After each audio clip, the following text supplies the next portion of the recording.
नमस्कार दोस्तों।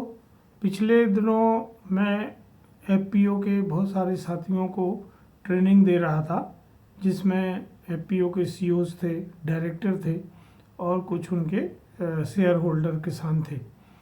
और सभी के मन में एक ही सवाल था और वो बार बार अलग अलग तरीके से इस सवाल को पूछ रहे थे कि जो हमारे सदस्य हैं उनको हम सीधे मार्केट से कैसे जोड़ सकते हैं, हम किसानों की सामग्री को सीधे मार्केट में कैसे बेच सकते हैं, इसके क्या तरीके हो सकते हैं और कैसे हम फार्मर्स को ज़्यादा से ज़्यादा लाभ दिला सकते हैं। ये एक बहुत सीधा सा सवाल है, पर इसका जवाब बहुत कठिन है, क्योंकि विभिन्न संस्थाओं, सरकार और विभिन्न स्टार्टअप द्वारा अलग अलग तरीके से इस समस्या का समाधान खोजने की कोशिश की जा रही है। हमारे देश में जो एफपीओ बनाए जा रहे हैं वो उनमें जो लोग शेयर होल्डर्स हैं वो ज़्यादातर स्मॉल और मार्जिनल फार्मर हैं, लघु और सीमांत किसान हैं, जिनके पास उनके प्रोडक्शन का कम वॉल्यूम होता है, अलग अलग तरह की उनकी क्वालिटी होती है, क्योंकि वो अलग अलग एक ही फसल के अलग अलग वैरायटी के सीड बोते हैं, उनका खेती करने का तरीका भी अलग अलग होता है। अब ऐसे के किसानों का प्रोडक्ट अगर हम सामूहिक तौर पे किसी होलसेलर, प्रोसेसर या एक्सपोर्टर को बेचना चाहें या उपभोक्ताओं को बेचना चाहें तो इसमें भारी समस्याएं आती हैं। दूसरी चीज़ जो है, ख़ासतौर से उन फसलों के बारे में जिनकी मिनिमम सपोर्ट प्राइस डिक्लेयर की जाती है भारत सरकार द्वारा, तो सामान्यतः जो मिनिमम सपोर्ट प्राइस है वो हमेशा मार्केट की प्राइस से थोड़ा ज़्यादा होती है और मार्केट की प्राइस उसके नीचे होती है।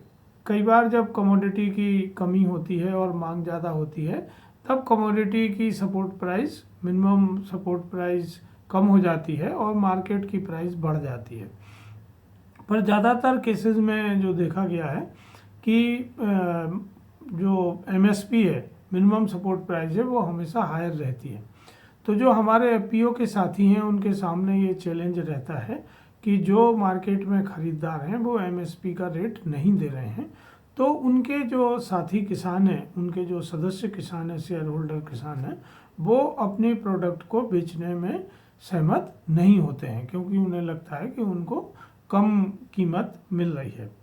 तीसरी चीज़ जो होता है कि जो फार्मर्स हैं उनका डिलीवरी कमिटमेंट बहुत स्ट्रॉन्ग नहीं होता है। अगर प्राइस अच्छी है या पेमेंट का कोई कंडीशन है या क्वालिटी की कोई कंडीशन है, तो फार्मर्स अगर सीधे बेचने का कमिटमेंट करता है और कोई दूसरा व्यक्ति आके उसको थोड़ा सा लालच दे देता है तो फिर वो अपने कमिटमेंट पर कायम नहीं रहता, वो अपना प्रोडक्ट नहीं देता है।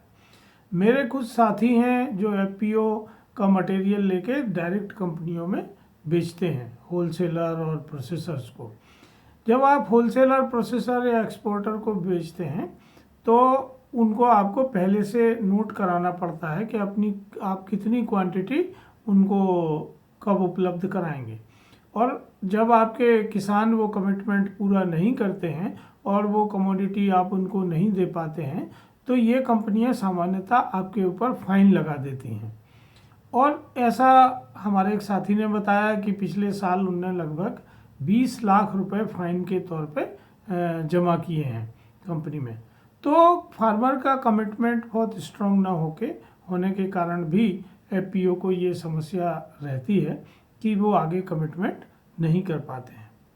जो अगला कारण है कि जो उनके सदस्य हैं उनकी जो कटाई है वो अलग अलग समय पे हो रही है, उनका कोई ग्रेडिंग सिस्टम नहीं है, उनके पास कोई फेयर एवरेज क्वालिटी नॉर्म नहीं है जिनमें वो फसल की क्वालिटी को असेस कर सकें कि उनकी जो क्वालिटी है वो किस तरह की है। तो ये कुछ समस्याएं हैं। कई बार जो ख़रीदार हैं वो पेमेंट लेट करते हैं और समय पे पेमेंट ना देके सामान्यतः 7 दिन, 15 दिन या उससे अधिक पीरियड पेमेंट के लिए लेते हैं। तब भी जो एफपीओ के सदस्य किसान हैं वो अपनी सामग्री नहीं बेचना चाहते हैं। तो ऐसे बहुत सारे इश्यूज हम लोगों ने ट्रेनिंग में डिस्कस किए, और जब मैं बात कर रहा था और अपने अनुभव को उनके साथ साझा कर रहा था, तो मुझे कुछ चीज़ें बहुत स्पष्ट हुई कि सामान्यतः जो हमारे एफपीओस हैं वो किसानों को तो सदस्य बना लिए हैं, पर वो एक जैसी फसलें एक जैसे तरीके से नहीं उगा रहे हैं। तो जब तक एफपीओ अपने किसानों के सदस्यों की एक ही फसल की एक ही वैरायटी का एक जैसा पैकेज ऑफ प्रैक्टिस अपनाने की कोशिश नहीं करेंगे, तब तक उनके पास huge quantity with same quality material नहीं होगा। इसी तरह एफपीओ को जिनको सामान बेचना है या जिस मार्केट में सामान बेचना है, वहाँ के फेयर एवरेज क्वालिटी नॉर्म्स को समझना चाहिए कि ये क्वालिटी किसको कहते हैं, बी क्वालिटी, सी क्वालिटी और डी क्वालिटी का मटेरियल कैसे होता है। तो वो साइज के ऊपर होता है, वो मॉइस्चर के ऊपर होता है, वो दाने के कटे फटे होने की वजह से होता है, या उसमें फॉरेन मटेरियल कूड़ा कचरा होने से ये ग्रेडिंग के नॉर्म्स बनते हैं। तो हमें बहुत क्लियर होना चाहिए और इन नॉर्म्स को हमें अपने सभी सदस्यों को उसी तरह समझाना चाहिए कि जब तक वो इस ग्रेडिंग के साथ मटेरियल नहीं देंगे तब तक हम उनका मटेरियल नहीं बेच सकते। तो एक तो तरीका ये है जहां हम आसानी से किसानों का मटेरियल बेच सकते हैं। दूसरा, जो भी खरीदार होता है वो मार्केट में हमेशा कोशिश करता है कि उसको कम कीमत में ही मटेरियल मिले, और एफपीओ के सदस्य कोशिश करते हैं कि जो उनकी उत्पादक लागत आई है उनसे अधिक प्राइस उन्हें मिले। तो उत्पादक लागत घटाने का एक तरीका ये है कि अगर एफपीओ सीड फर्टिलाइजर पेस्टिसाइड में एडवांस प्लानिंग करते हैं और उनको खरीद के देते हैं तो भी वो 15 से 20% उत्पादन लागत को कम कर सकते हैं। तो उनको फिर अपना प्रोडक्ट मार्केट प्राइस पर बेचने में आसानी होगी। एक और तरीका एफपीओ हैं जो हमारे बहुत सारे साथी अपनाते हैं और उन्होंने अपने शेयरिंग में बताया है कि वो किसान का मटेरियल सीधे नहीं बेचते हैं, बल्कि उसको ग्रेडिंग करते हैं, क्लीनिंग करते हैं और फिर पैकिंग करके बेचते हैं। तो जब भी आप रॉ मटेरियल को वैल्यू एडिशन के साथ बेचेंगे तो निश्चित ही आपके उत्पादक को अधिक लाभ होगा।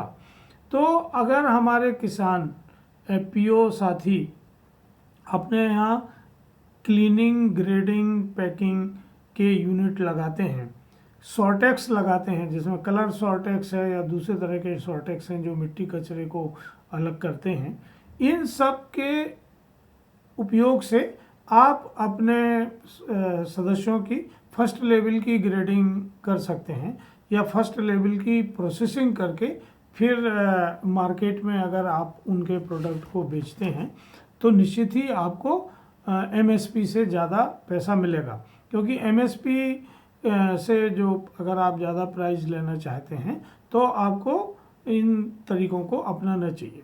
बायर हमेशा ये देखता है कि आप क्या बेच रहे हैं और आपका यूनिक सेलिंग प्रपोजिशन क्या है, वो आपसे ही क्यों खरीदे। तो एफपीओ को अपने किसानों के साथ इस तरह की यूनिकनेस भी वो पैदा कर सकते हैं, जिसमें बहुत सारे लोग ऑर्गेनिक खेती की तरफ जा रहे हैं, उससे वो एक यूनिकनेस पैदा करते हैं। बहुत सारे लोग हर्ब्स या मेडिसिनल प्लांट पे जा रहे हैं, उसमें वो यूनिकनेस पैदा करते हैं। बहुत सारे लोग उसमें कंकड़ पत्थर बीन के उसको 20 केजी या 5 केजी 40 केजी की कट्टी में बना के अपना मटेरियल बेचते हैं, या दाल को खड़ी दाल ना बेच के दाल बना के बेचते हैं, या चावल को चावल धान से चावल बना के बेचते हैं। तो ये यूनिक सेलिंग प्रोपोजिशन हमें समझना ही चाहिए। हर एफपीओ को अपने मेंबर प्रोड्यूसर को ये बताना चाहिए कि वो किस तरह से अपना यूनिक सेलिंग प्रोपोजिशन बना सकते हैं, क्योंकि उसी से आपको बेहतर प्राइस मिलेगी। और दूसरी चीज़, आपको ज़्यादातर जो हमारे साथी हैं वो अपने प्रोडक्ट के फीचर बताते हैं कि वो कैसे दिखता है, उसकी साइज कैसी है। फीचर कोई नहीं खरीदना चाहता है, देखिए, जब भी कोई आदमी ज़्यादा पैसा देना चाहता है तो वो उसके बेनिफिट देखना चाहता है कि उसका उपयोग करके उसको फ़ायदा क्या होने वाला है। अगर वो आपकी फल सब्जी आपसे खरीद रहा है तो उसको फ़ायदे क्या हैं, उसका यूनिक प्रपोजिशन, सेलिंग प्रपोजिशन आपने बताया। फिर प्रोडक्ट ना बता के प्रोडक्ट के फ़ायदे बताइए। जैसे मालवा रीजन में जो आलू होता है उसमें शुगर कंटेंट कम होता है। अगर आप ये केमिकल एनालिसिस करके अपने ग्राहकों को ये बताते हैं कि इसमें आम आलू में इतना शुगर कंटेंट होता है और हमारे आलू में इतना कम शुगर कंटेंट है, तो निश्चित ही आपको ज़्यादा प्राइस मिलेगा।